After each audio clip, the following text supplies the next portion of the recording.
Film ini terinspirasi dari kisah nyata yang pernah terjadi di Semarang. Kisah horor berdasarkan kisah nyata memang memiliki atmosfer yang berbeda, seakan-akan semuanya benar-benar pernah terjadi. Namun sebelum menonton, ingatlah bahwa film ini telah mengalami dramatisasi untuk memperkuat suasana. Jadi, jangan langsung percaya sepenuhnya. Dan sebelum lanjut, alangkah baiknya gunakan headset kalian agar atmosfer horornya lebih terasa. Oke guys, kita langsung saja ke cerita filmnya. Semarang 1976. Di sebuah desa, sekelompok anak-anak sedang bersiap menuju lapangan untuk bermain sepak bola.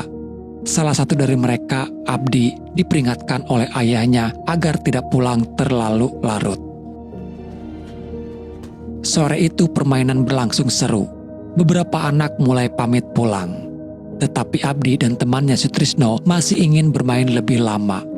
Mereka terlalu asik hingga langit mulai gelap tanpa mereka sadari. Sebuah tendangan membuat bola mereka terlempar masuk ke dalam ladang jagung. Tanpa berpikir panjang, keduanya pun masuk ke dalam ladang untuk mencari bolanya. Langit semakin gelap, suasana mulai terasa berbeda. Abdi merasa gelisah dan mengajak Sutrisno pulang saja. Tapi temannya itu bersikeras masih ingin mencari bolanya.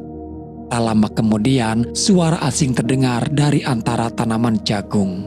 Mereka saling bertatapan, merasa ada yang memanggil nama mereka. Rasa takut mulai menjalar, tapi rasa penasaran lebih kuat. Mereka mencoba mencari sumber suara itu. Hingga akhirnya, di antara batang jagung yang bergoyang pelan, mereka melihat seorang anak perempuan berdiri sambil memegang bola mereka. Sutrisno berlari mendekatinya, sementara Abdi yang ragu tertinggal di belakang. Namun yang terjadi berikutnya di luar dugaan. Saat Abdi akhirnya menyusul, pemandangan mengerikan tersaji di depannya. Sutrisno tergeletak di tanah tak bernyawa dengan kondisinya yang mengenaskan. Sementara anak perempuan itu menghilang begitu saja. Dengan tubuh gemetar, Abdi berlari pulang dan memberitahu ayahnya. Warga segera dikumpulkan dan mereka menuju ke lokasi kejadian. Namun sesampainya di sana, yang mereka temukan hanya jejak darah. Tubuh Sutrisno menghilang tanpa jejak. Setelah pencarian lebih lanjut, jasad Sutrisno akhirnya ditemukan bukan di ladang jagung, melainkan mengambang di sungai dalam kondisi yang mengerikan. Keesokan harinya, ayah Sutrisno yang masih diliputi emosi datang ke rumah Abdi dengan kemarahan yang meledak-ledak. Ia menuduh Abdi sebagai penyebab kematian anaknya. Namun ayah Abdi dengan tegas membela anaknya, meminta agar tidak menuduh tanpa bukti. Sementara itu, Abdi yang masih trauma berusaha menjelaskan bahwa anak perempuan itulah yang telah membunuh Sutrisno. Tapi ayah Sutrisno tidak percaya dengan cerita itu. Saat suasana semakin memanas, seorang tetua desa bernama Pak Sabdo datang. Ia dikenal sebagai orang pintar di kampung itu. Dengan tenang, ia mengatakan bahwa ia mempercayai cerita Abdi. Pak Sabdo melanjutkan bahwa anak perempuan yang mereka lihat bukanlah manusia biasa. Namanya Sumala, sosok yang sudah lama meneror desa hingga mendapat julukan si anak iblis. Pak Sabdo lalu mulai menceritakan awal mula teror ini terjadi. Cerita pun mundur jauh ke tahun 1947. Di masa itu, seorang perempuan bernama Sulastri tinggal di desa bersama suaminya, seorang pria keturunan Belanda bernama Sujiman. Mereka telah lama menikah, namun belum juga dikaruniai anak. Suatu pagi, Sulastri pulang ke rumah setelah membeli jamu kesuburan. Dengan penuh harapan, ia memberitahu Sujiman bahwa mungkin dalam beberapa bulan ke depan mereka akan memiliki keturunan. Namun bukannya senang, Sujiman justru menunjukkan ekspresi yang tidak puas. Ia memotong pembicaraan dan meminta Sulastri mencari cara lain. Dari percakapan ini, jelas bahwa Sujiman sangat menginginkan keturunan dan ia mulai kehilangan kesabaran. Ketegangan di antara mereka semakin memuncak. Sujiman memperingatkan Sulastri bahwa jika dalam 1 tahun ke depan ia masih belum bisa memberinya anak, maka Sujiman akan menikah lagi. Sulastri hanya bisa terdiam, hatinya hancur dengan air mata yang menggenang. Ia keluar dari rumah untuk sekedar menenangkan diri.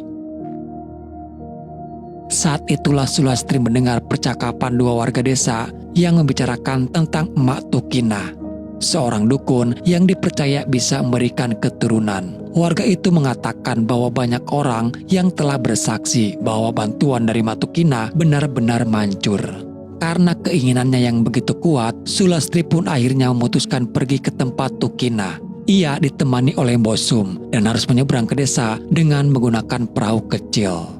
Setelah perjalanan panjang, mereka akhirnya tiba di rumah Tukina. Sulastri masuk seorang diri. Tukina menyambutnya dengan tatapan tajam. Ia mengatakan bahwa jika Sulastri ingin meminta bantuannya, maka itu tidak akan seperti dukun biasa. Ilmu yang digunakan Tukina adalah ilmu hitam. Sulastri harus menjalani sebuah ritual berat yang akan mengikat dirinya dengan tuan dari Emak Tukina. Ketika Sulastri bertanya siapa yang dimaksud tuan, jawaban Emak Tukina mengejutkannya, yaitu iblis. Jika Sulastri setuju, ia akan dikaruniai anak kembar. Yang satu akan lahir sebagai manusia biasa, cantik dan baik hati, sedangkan yang satunya lagi berwujud buruk rupa dan berasal dari golongan bangsa jin. Ketika mereka lahir, Sulastri dan Sujiman harus menjaga keduanya hingga mereka berusia 10 tahun. Setelah itu, anak dari bangsa iblis akan diambil kembali oleh pemiliknya. Namun jika mereka mengabaikan perjanjian atau menelantarkan anak tersebut, kutukan akan menimpa kepada seluruh keluarga mereka. Dengan berat hati, Sulastri akhirnya menyetujui ritual tersebut. Tukina mulai berdoa kepada iblis, memulai ritual yang menegangkan. Sebagai bagian dari upacara, Sulastri dipaksa meminum darah sebagai penutup ritual. Tak lama setelah itu, tubuhnya mulai kejang-kejang seperti kerasukan. Ketika kesadarannya kembali, perutnya sudah mulai membesar. Emak Tukina tersenyum dan berkata, "Dalam 2 bulan lagi kau pasti akan hamil." Dan benar saja, 2 bulan kemudian, bidan yang memeriksa perut Sulastri memastikan bahwa ia sedang mengandung anak kembar. Sujiman sangat bahagia dan berterima kasih kepada sang istri. Namun Sulastri tidak menceritakan yang sebenarnya mengenai ritual yang ia lakukan bersama Tukina. Ia juga menyembunyikan pantrangan serta larangan yang telah disepakati. Sulastri kemudian bertanya kepada Sujiman mengenai anak yang cocok untuk anak-anak mereka nanti.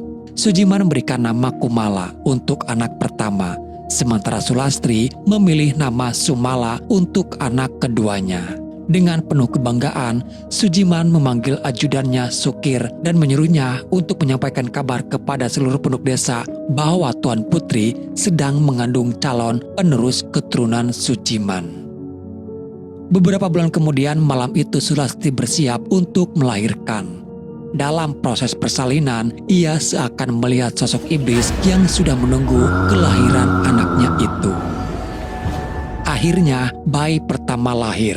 Tapi ia tidak langsung menangis, membuat semua orang khawatir. Proses persalinan pun dilanjutkan kembali. Tak lama, bayi kedua lahir dan tangisannya terdengar hingga ke telinga Sujiman. Saat melihat bayi pertama, Sujiman bertanya mengapa bayi itu tidak menangis. Namun ketika melihat bayi yang kedua, ekspresinya berubah menjadi jijik. Ia bertanya-tanya makhluk apa yang telah lahir itu. Tidak hanya buruk rupa, suster juga mengkonfirmasi bahwa bayi tersebut mengalami cacat. Tanpa ragu, Sujiman bergegas mengambil sebuah keris pusaka. Secara mengejutkan, ia melenyapkan bayi kedua itu, yaitu Sumala. Di saat bersamaan, Kumala akhirnya menangis untuk pertama kalinya. Hal itu membuat Sujiman dan Sulastri merasa bahagia. Tanpa menghiraukan Sumala yang telah lenyap, Sulastri pun seakan terbuai dan lupa akan perjanjian yang ia buat dengan Tukina. Sujiman kemudian menyuruh Sukir untuk mengumumkan kepada seluruh warga desa bahwa anaknya telah lahir. 3 tahun kemudian, Sujiman mulai mengajari Kumala berjalan. Namun anak itu masih belum bisa berdiri dengan sempurna. kerabat Sujiman mulai membicarakan keanehan Kumala yang di usianya yang sudah 3 tahun masih belum bisa berjalan atau berbicara. Mereka mulai membandingkan kondisi Kumala dengan masa kecil Sujiman, di mana Sujiman sendiri pernah mengalami cacat pada kakinya, yang membuatnya pincang dan menjadi aib keluarga. Hanya setelah dipijit oleh Mbok Darmi, kaki Sujiman akhirnya bisa sembuh. Karena itu Kumala pun dibawa kepada Mpok Darmi. Tetapi hasilnya tetap sama, ia masih belum bisa berjalan.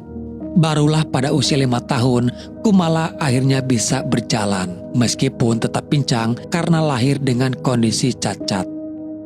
Pada usia ini juga Kumala menunjukkan sifat yang sangat nakal dan sulit dikendalikan. Karena kenakalan Kumala yang semakin menjadi-jadi, Sujiman pun mengambil langkah tegas. Ia memerintahkan Sukir untuk mengikat Kumala sebagai hukuman. Tidak hanya itu, Kumala yang telah diikat juga dimasukkan ke dalam sebuah gudang, dibiarkan sendiri sebagai bentuk disiplin atas perilakunya yang tak terkendali. Singkatnya, Kumala yang kini telah berusia 8 tahun. Namun karena kenakalannya yang terus berlanjut serta kekurangan fisiknya, Sujiman semakin menganaktirikan Kumala. Bahkan terkadang Kumala tak dianggap sebagai anak mereka sendiri. Pada suatu malam Kumala tertidur, kejadian aneh pun terjadi. Ia mendengar suara yang memanggilnya dari dalam lemari. Setelah terbangun, ia melihat sosok Sumala, kembarannya yang selama ini dianggap telah lenyap, menunjukkan wujudnya untuk pertama kalinya. Kumala sangat ketakutan dan bertanya, "Siapa kamu?" Sumala menjawab, "Aku adalah Sumala, kembaranmu." Ia bertanya apakah orang tua mereka tidak pernah memberitahu Kumala bahwa ia memiliki saudari kembar. Dengan penuh rasa kesal, Sumala mengungkapkan bahwa ia dibunuh hanya karena rupa buruknya, sesuatu yang tidak bisa ia pilih. Namun Sumala menenangkan Kumala dan meyakinkan bahwa ia tidak berniat jahat terhadapnya. Sebagai saudari kembar, mereka seharusnya saling menjaga, bukan untuk saling menyakiti. Sumala juga berjanji untuk selalu ada di sisi Kumala, terutama ketika anak-anak lain mulai mengejeknya. Pada malam berikutnya, Sujiman yang sedang bekerja di ruangan kerjanya. Dia merasa terganggu oleh suara piano yang dimainkan Kumala. Merasa kesal, ia keluar dari ruangannya dan tanpa basa-basi menampar Kumala. Sulastri hanya bisa melihat kejadian itu tanpa berani melerainya. Sujiman kemudian menyuruh Bosum untuk membawa Kumala. Namun kali ini sesuatu berbeda. Kumala menatap ayahnya dengan penuh kebencian. Dengan amarah yang membara, ia masuk ke ruangan kerja ayahnya dan secara tiba-tiba Kumala menyerang tangan ayahnya. Akibat kejadian itu, keesokan harinya Sujiman menghukum Kumala dengan mengikatnya di sebuah tiang di tengah hamparan tanaman jagung. Dengan suara tegas, ia memperingatkan Kumala bahwa jika ia berani berbuat seperti itu lagi, maka setiap hari ia akan dihukum dengan cara yang sama. Lalu pada suatu malam, Kumala ditemukan telah menghilang dari gudang tempatnya dikurung. Ternyata ia pergi untuk membalas dendam kepada teman-temannya yang selama ini selalu mengejeknya.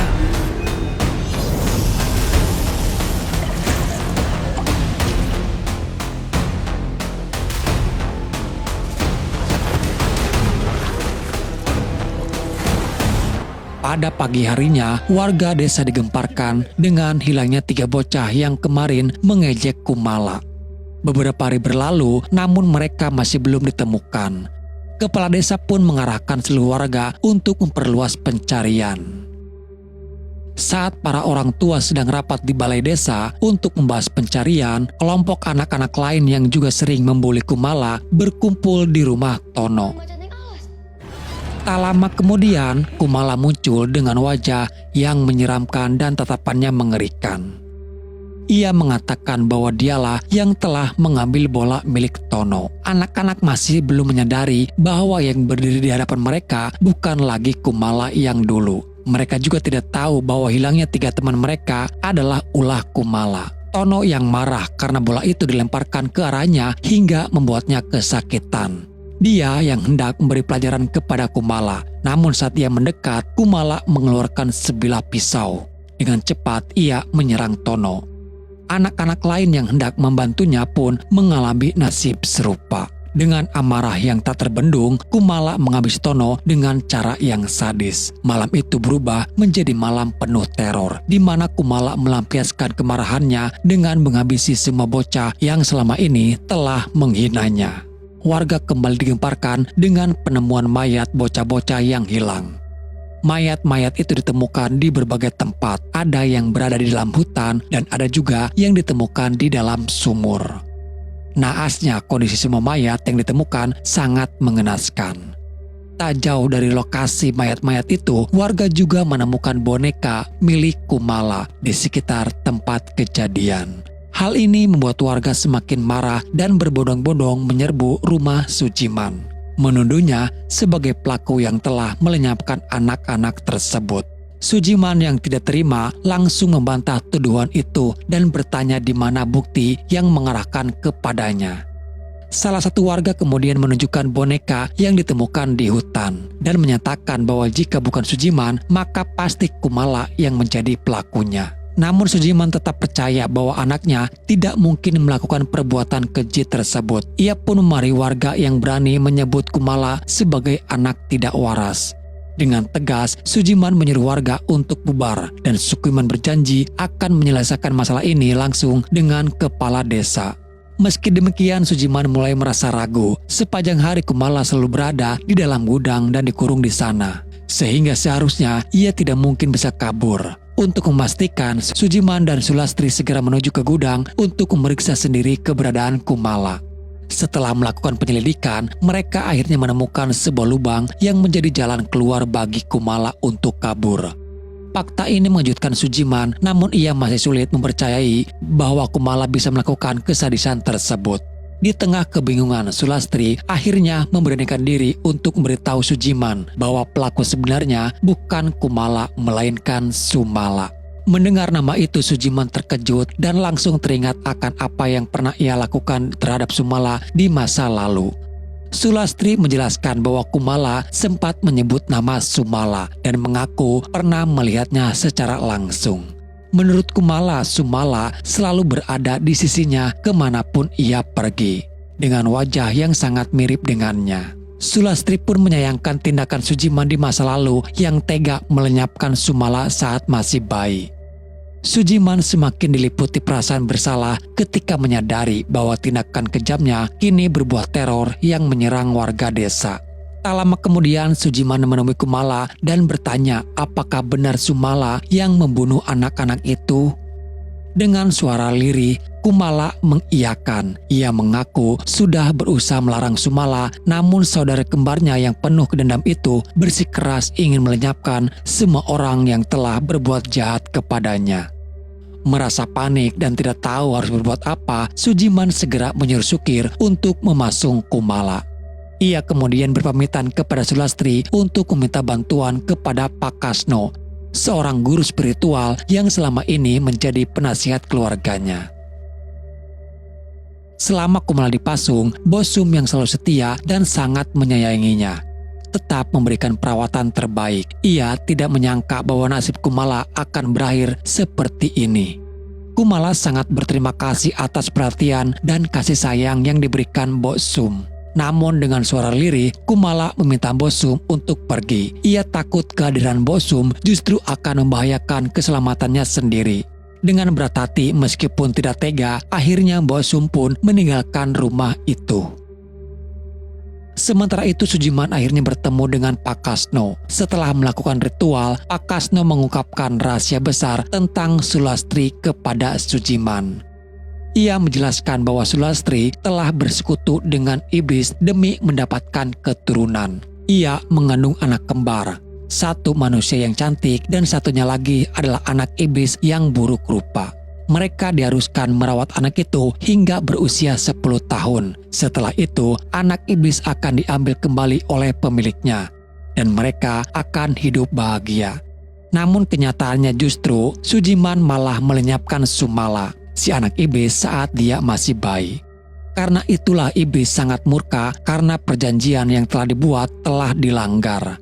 Sujiman pun bertanya bagaimana cara untuk menghentikan kutukan ini.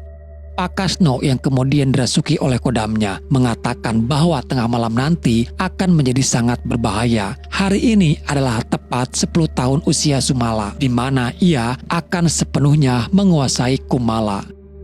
Sujiman kembali bertanya apakah masih ada cara untuk menyelamatkan Kumala. Pak Kasno menjelaskan bahwa satu-satunya cara adalah mengusir Sumala dari tubuh Kumala.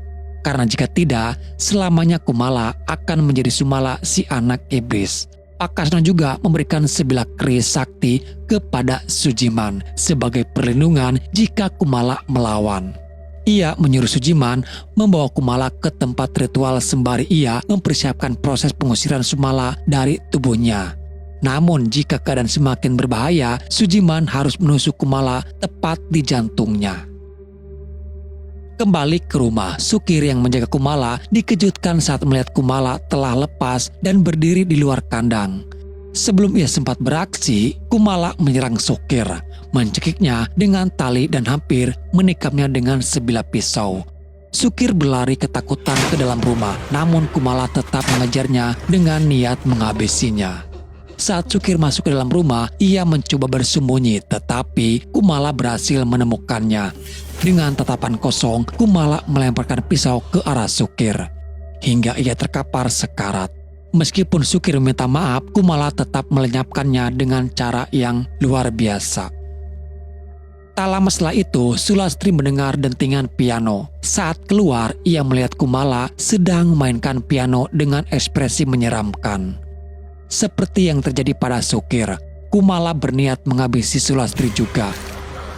Sulastri yang ketakutan berlari dan tanpa sengaja melihat mayat Sukir yang telah tewas. Dalam kepanikan, Sulastri masuk ke dalam kamar dan menguncinya. Namun Kumala berhasil melubangi pintu dan menobrak masuk. Begitu berhasil masuk, Kumala langsung menggores tangan dan kaki ibunya. Dengan suara dingin, jiwa Sumala berkata bahwa ibunya tidak becus untuk merawat anak-anaknya. Sulastri menangis dan berusaha menjelaskan bahwa ia ingin merawat mereka, namun ayah mereka lah yang memilih untuk melenyapkan Sumala. Sulastri juga menyadari bahwa Sumala melakukan ini semata-mata justru untuk melindungi Kumala, namun yang dilakukan Sumala salah.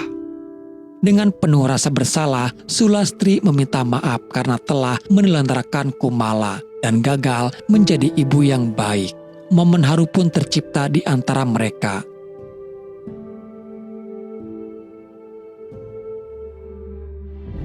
Namun sekejap kemudian, Sumala kembali merasuki tubuh Kumala sepenuhnya dan tanpa ragu melenyapkan Sulastri dengan cara yang kejam. Saat bersamaan Sujiman tiba di rumah dan melihat kengerian yang telah terjadi. Ia menemukan Kumala duduk di sebuah kursi dengan wajah ketakutan, sementara Sumala tampak berdiri di belakang Kumala. Kumala memohon kepada ayahnya untuk membantunya, namun semuanya sudah terlambat. Sumala kembali masuk ke dalam raga Kumala menguasai sepenuhnya.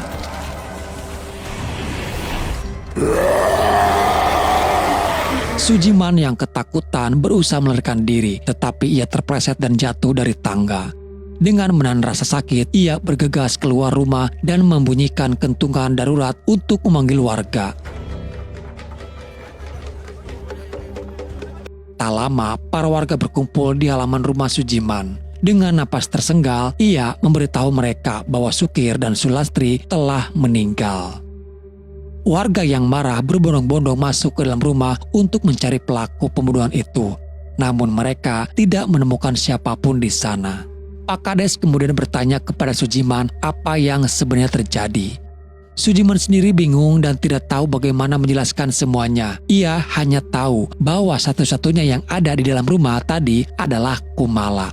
Pak Kades yang mendengar pernyataan itu menjadi curiga. Apakah mungkin Kumala yang melakukan semua ini? Tanya dengan nada penuh keraguan. Sujiman semakin sulit untuk memberikan penjelasan. Ia tidak bisa mengungkapkan kebenaran tentang Sumala tanpa terdengar gila di depan warga. Sementara itu, suasana semakin tegang. Warga pun mulai mencari keberadaan Kumala yang kini menghilang entah kemana. Sementara itu, Sujiman bertekad untuk mencari Kumala seorang diri. Ia menyusuri kebun dengan hati-hati, namun tiba-tiba saja Kumala muncul dari belakang dan menyerangnya. Sujiman terjatuh, tetapi dengan sekuat tenaga ia berhasil melawan hingga membuat Kumala tak sadarkan diri. Di saat ia memiliki kesempatan untuk menghabisi Kumala, Sujiman ragu. Kenangan tentang anaknya yang dulu masih kecil dan lemah kembali terlintas di benaknya.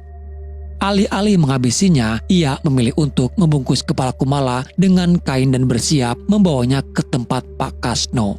Namun sebelum sempat melakukannya, Kumala tersadar dengan suara lirih namun menusuk. Ia berkata, dulu ayah sering dihina karena cacat, lalu sembuh dan menjadi sempurna. Tapi kenapa anak ayah justru terlahir cacat? Kumala melanjutkan dengan nada yang semakin tajam. Jika dulu ayah benci diperlakukan tidak adil oleh orang tuanya, kenapa ayah melakukan hal yang sama kepadaku? Jika ayah dulu merindukan kasih sayang orang tua, maka begitu juga yang kurasakan. Begitu juga dengan Sumala. Ketika Kumala yang masih terbungkus kain tiba-tiba menghilang. Sujiman terkejut dan mencoba mencari ke sekelilingnya. Tiba-tiba Kumala muncul kembali dan dengan cepat menyayat kaki Sujiman dengan pisau tajam. Sujiman jatuh tersungkur, darah mengalir deras dari lukanya. Namun ia berusaha bangkit dan melawan dengan sisa tenaga yang ia miliki. Pertarungan sengit pun terjadi di antara mereka. Sujiman bertahan hingga titik darah penghabisan. Dan dengan satu gerakan cepat, ia berhasil menusuk jantung Kumala dengan keris sakti pemberian Pak Kasno. Namun hal yang tak terduga terjadi. Kumala tidak mati. Sujiman menatap dengan penuh keheranan. Tubuh Kumala yang seharusnya melemah justru tetap berdiri tegak dan mulutnya keluar suara tawa dingin yang menyeramkan. Sejak tubuh ini menjadi milikku, ujar Sumala dengan suara menggelegar. Aku bukan lagi manusia. Kekuatan iblis telah sepenuhnya berada dalam tubuh ini. Aku bukan Kumala. Aku adalah Sumala. Sujiman yang sudah lemah hanya bisa terdiam menyaksikan perubahan mengerikan itu. Dalam sekejap, Sumala menerjang ke arahnya dengan kebrutalan yang tak terkendali. Dengan kekuatan iblis yang telah sepenuhnya menguasai tubuh Kumala, Sumala akhirnya menghabisi ayahnya dengan cara yang luar biasa, meninggalkannya dalam kegelapan malam yang penuh dengan teror. Keesokan harinya warga kembali berkumpul. Mereka masih belum menemukan jejak Kumala ataupun Sujiman. Salah satu warga, Sabdo, keponakan Bosum, tiba-tiba memanggil mereka ke kebun, di mana ia menemukan Sujiman telah tewas dalam keadaan yang mengenaskan. Tidak hanya itu, warga juga menemukan Pak Kasno di kediamannya sudah tidak bernyawa. Sejak saat itu, tidak ada yang bisa mengalahkan Kumala setelah tubuhnya dikuasai sepenuhnya oleh Sumala. Sejak malam kelam itu, ia tidak pernah ditemukan lagi. Dan begitulah ceritanya, ucap Pak Sabdo dengan suara berat.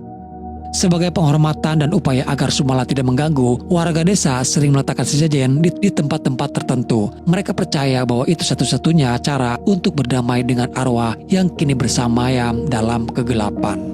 Dan pesan moral yang bisa kita ambil dalam film ini adalah dendam dari kebencian yang diwariskan hanya akan melahirkan tragedi baru. Kisah ini mengajarkan bahwa keadilan dan kasih sayang harus diberikan kepada siapapun tanpa memandang rupa atau keadaan fisik. Setiap manusia berhak mendapatkan kasih sayang dan perlindungan dari keluarganya, karena kebencian hanya akan melahirkan kehancuran. Selain itu, cerita ini mengingatkan kita untuk tidak bermain dengan kekuatan gelap yang di luar pemahaman manusia. Karena setiap perjanjian yang melibatkan kejahatan selalu memiliki konsekuensi yang tak terduga.